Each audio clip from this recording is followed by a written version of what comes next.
Hey everybody, this is Kara Crossway Brindle. Welcome back to another amazing video showcasing fellow therapists that take Medicaid. You are in the Colorado Medicaid Mental Health Providers Facebook group. I know that's a mouthful. And we are showcasing one therapist a week in these videos. Today we have Keiko, who's going to share what she does with Medicaid, and we're going to learn a little bit more about her. Keiko, take it away. Hi, Kara. Thank you so much for inviting me for this podcast and then letting me showcase what I do. Absolutely. So my name is Keiko Yoneyama-Sims. I am licensed marriage and family therapist and then a certified perinatal mental health provider, and also provide supervision for MFD graduates and graduating students, and that's what I do at the Small Steps Counseling right now. Amazing. So speak a little bit more to these things. I feel like they're very unique in the fact that you have specialties, right? These different niches or niches that you're focused on. So you said perinatal. What would that mean to a person who has never heard this word or hasn't gone through that?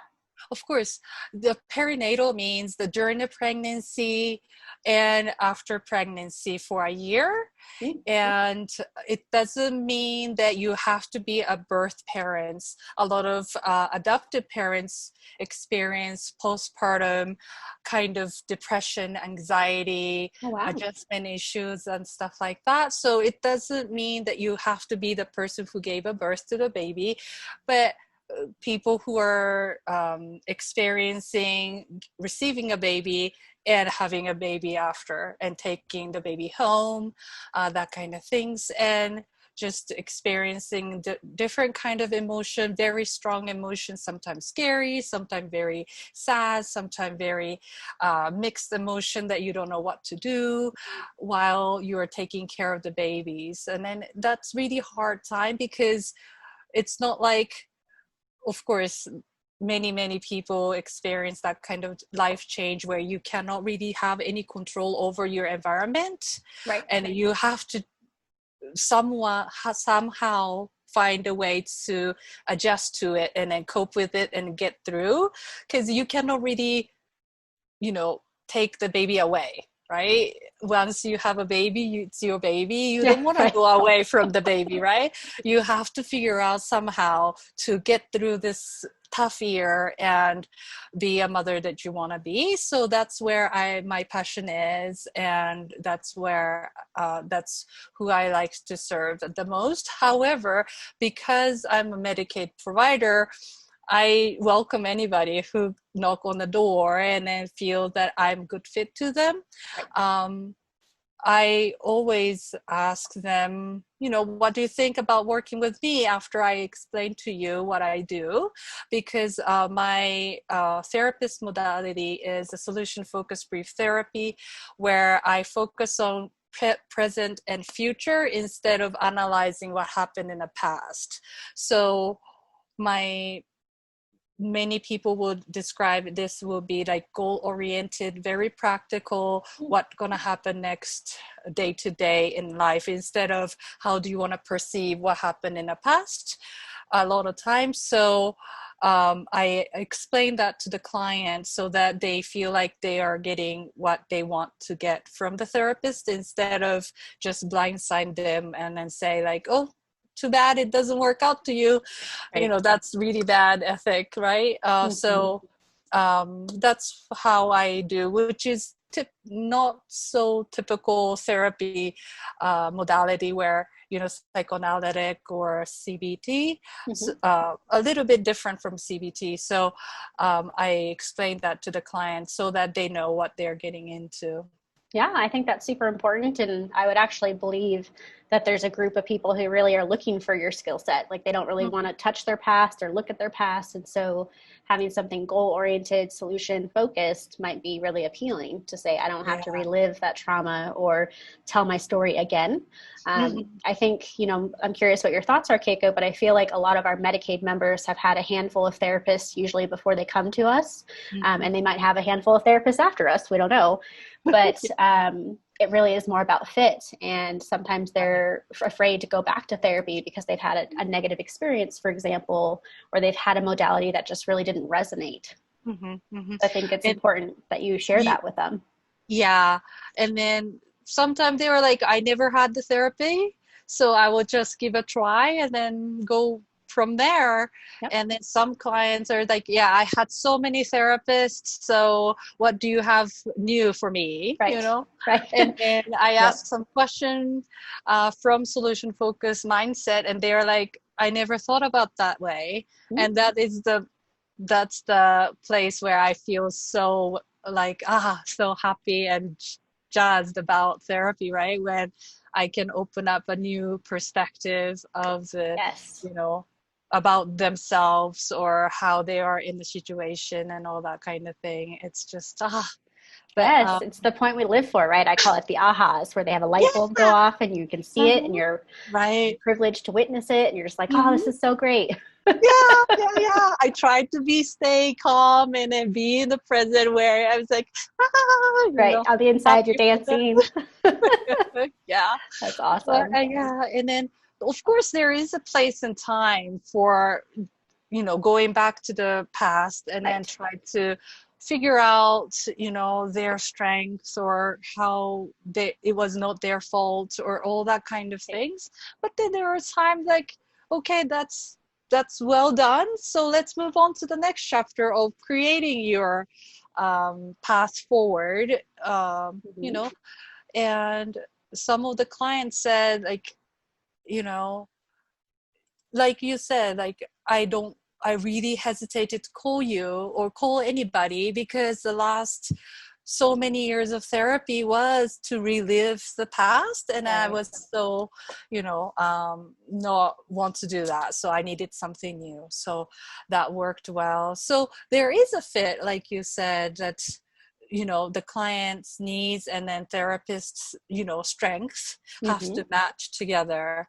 Yeah, absolutely. And I think it really speaks to kind of a bigger thing within this Facebook group, which is, we don't have to operate from a scarcity mindset, which is that there's not enough clients to go around. I think with Medicaid specifically, there's plenty.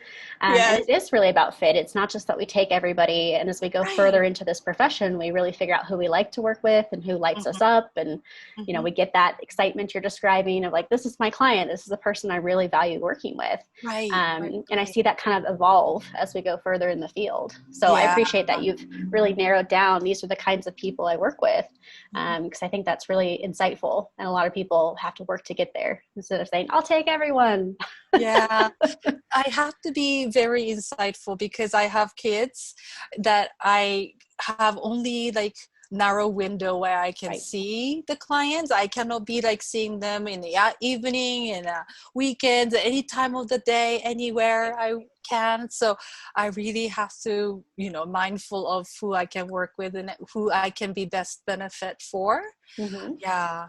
And Absolutely. then I'm sure this is very important in terms of Medicaid client. And then of course, for any clients really, because we have to think of their benefit first, right? We cannot just sell that things that doesn't work for them. It's not really a good practice. None of us want to be a sleazy car salesman, as they like to say.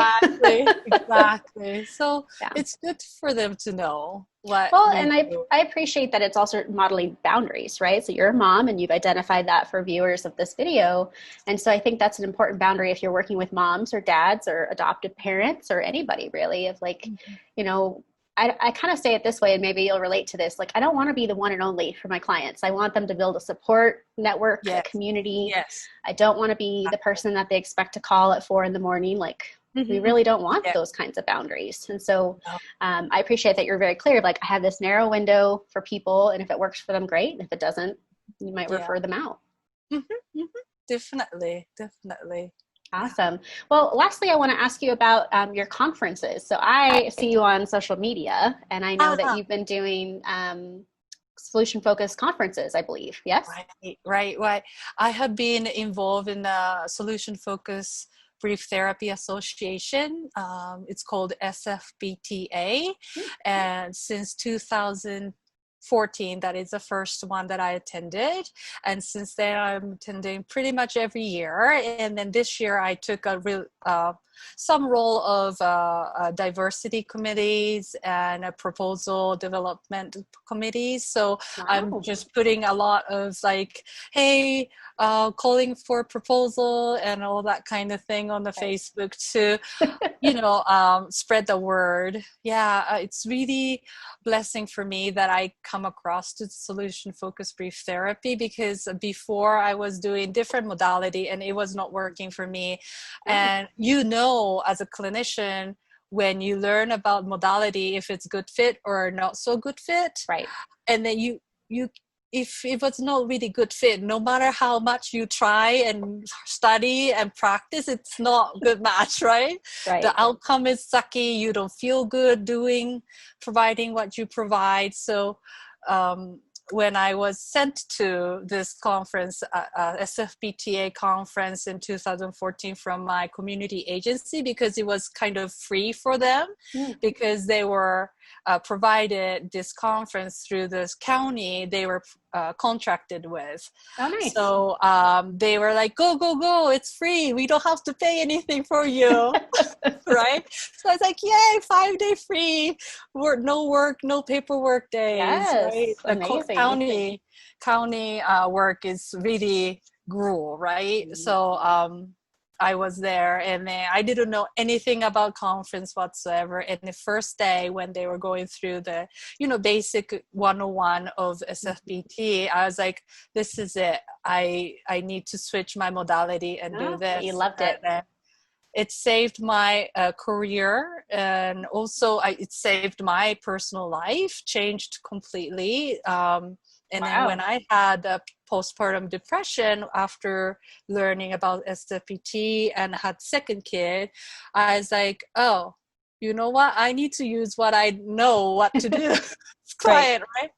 So it's really, really amazing. And I want to give back to the community, SFPTA community, because it gave such a wealth of like richness to the life. And it's not just like, band-aid therapy. It's really, really changed how you see the world, how you interact with other people, how do you see other people. It's really, really different. So that's why I'm more active now in SFPTA community.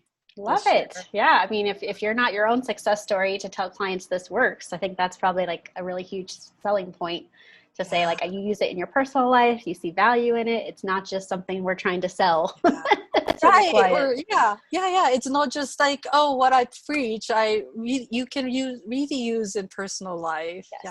Absolutely. Well, Keiko, this has been lovely. Thank you so much for being here today and just sharing with everyone what you're up to and the fact that you found this amazing modality that really works for you and your clients.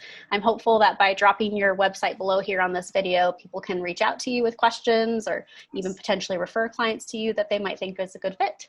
So with that, I want to thank you for being here, and for our viewers, hopefully they'll check out other videos as we launch them each week. Thank you. Thank you, Kara. Bye, everyone. Bye.